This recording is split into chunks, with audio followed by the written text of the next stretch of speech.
China mehndi বেশি ভালো নাকি কাবেরি মেহেন্দি, তো সেটা তোমাদের সাথে আজ আমি শেয়ার করবো যে কোনটা বেশি বেস্ট। তো হ্যালো ফ্রেন্ড, গুড মর্নিং, কেমন আছো তোমরা? আশা করি তোমার সবাই খুবই ভালো রয়েছে। তো আজকের সকালের ব্রেকফাস্টে আমি বানিয়েছিলাম ফ্রাইড রাইস। তো কী দিয়ে ফ্রাইড রাইস বানিয়েছিলাম চলো সেটাই তোমাদের সঙ্গে আগে শেয়ার করি। খাওয়ার মতন তেমন কিছুই ছিল না, ছিল কটা ঠান্ডা ভাত। তারপর আমি ভাবলাম যে আজকে ঠান্ডা ভাতের সঙ্গে ডিম, বিনস আর ভেন্ডি ভাজা দিয়ে আজকে সুন্দর করে আমি একটা ফ্রাইড রাইস বানিয়ে ফেলি। কীভাবে একটা নর্মাল ডেকে স্পেশাল করে তুলতে আর কীভাবে একটা নর্মাল মেনুকে হাইফাই মেনু করতে সেটা কিন্তু আমার ভালো মতনই জানা। লঙ্কা, পেঁয়াজ, ডিম সুন্দর করে কষিয়ে নিলাম, তারপর দিয়ে দিয়েছিলাম ঠান্ডা হাঁড়ি থেকে ভাত। এই ভাতগুলো সুন্দর করে একটু ফ্রাই করলাম। তারপর ছিল ঘরে ভেন্ডি ভাজা, সেই ভেন্ডি ভাজাটাকে দিয়ে দিলাম বিনসের বদলে। এবার দেখো তোমরা কত সুন্দর হয়েছে, ও মাই গড, জাস্ট ওয়াও। তারপর একটু ভালো করে নেড়ে চেড়ে ফ্রাই করে দিয়ে দিলাম একটু টমেটো সস। ও মাই গড, টমেটো সস দিয়ে ফ্রাইড রাইস যা লাগছিল না, অসাধারণ। তারপর খাওয়া দাওয়া শেষ করলাম, ওদিকে মিঠু দিয়ে আমার বাড়িতে হাজির। জানো তো সামনেই বিয়ে আমাদের বাড়ির পেছনে একটা দাদার, তার জন্য পুরো রেডি, ওকে মেহেন্দি পরে দিতে হবে। তো প্রচুর রিকোয়েস্ট করলো আমাকে, আমি একটু ভাও বাড়াচ্ছিলাম, তারপরে ঠিক আছে ওকে করে দিলাম। তারপরে এক কাণ্ড ঘটিয়েছে, ও করেছে পাশের বাড়ি কাকির দোকান থেকে একটা চায়না মেহেন্দি নিয়ে এসেছে। আমার তো মাথা গরম হয়ে গেছে, আমি জানি যে চায়না মেহেন্দির কালার হয় না ভালো। তো তারপর আমি ওকে রিকোয়েস্ট করিয়ে এই মেহেন্দিটা নিয়ে এসেছি। আনার পর কিছুক্ষণ পর ও তুলে ফেলেছিল, তোলার পরে ওর মেহেন্দির কালার হয়নি। ভাবতে পারছো, ওর মেহেন্দির কালার হয়নি। ও আমার সঙ্গে এসে ঝগড়া করছে, প্রিয়া তুই কেন বলি, দেখ মেহেন্দির কালার হলে। আমি বললাম একটু ওয়েট কর, জাস্ট একটু ওয়েট কর, কালকের দিনটা আসুক, দেখবি সুন্দর কালার হয়ে যাবে। তো আমার কোনো কথাই শুনিনি, রেগে মেগে ও আবার গিয়ে চায়না মেহেন্দি নিয়ে এসছে। ভাবা যায়, ও রেগে গিয়ে আবার চায়না মেহেন্দি নিয়ে এসছে। আমি ঠিক আছে তোকে চায়না মেহেন্দিই করে দিচ্ছি।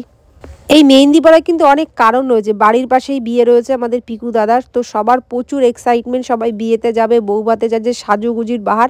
আর এই ডিসেম্বর মাস মানেই কিন্তু বিয়ে, মেহেন্দি এইসব লেগেই থাকে। ডিসেম্বর মানে জন্মবার্ষিকী, না হলে বিয়ে, এই বা বার্থডে, সব কিছু লেগেই থাকে। ডিসেম্বর তো আমার খুব ফেভারিট একটা মাস, যেহেতু আমারও ডিসেম্বরে জন্ম।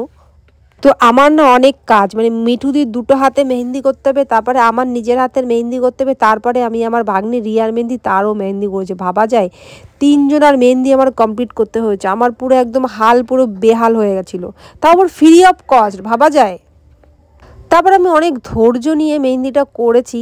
তো তোমাদের আমি চায়না মেহেন্দি আর এমনি যে মেহেন্দি, কাবেরি মেহেন্দির ডিফারেন্সটা আমি তোমাদের দেখাবো। জাস্ট তোমরা মানে অবাক করার মতন ডিফারেন্স। আর যারা ভাবো যে চায়না মেহেন্দি ভালো, আমি বলবো চায়না মেহেন্দি একদমই সাজেস্ট করবো না। হয়তো কালার হয় কিছুক্ষণের জন্য, কিন্তু থাকে না বেশিক্ষণ, ওটা একদম একটা ফালতু মেহেন্দি। মিঠুদির পর আমিও পরবো। তো আমি বহুদিন পর মেহেন্দি পরছি, আর বহুদিন পরে বিয়ে যাচ্ছি। আমি অনেক বিয়ের নিমন্ত্রণে এসেছি, কিন্তু আমার সেভাবে যে ওটা হয়নি। কিন্তু বাড়ির পাশে পিকুদার বিয়েটা মানে ম্যানেজমেন্টটা ফাটাফাটি, তোমাদের দেখাবো।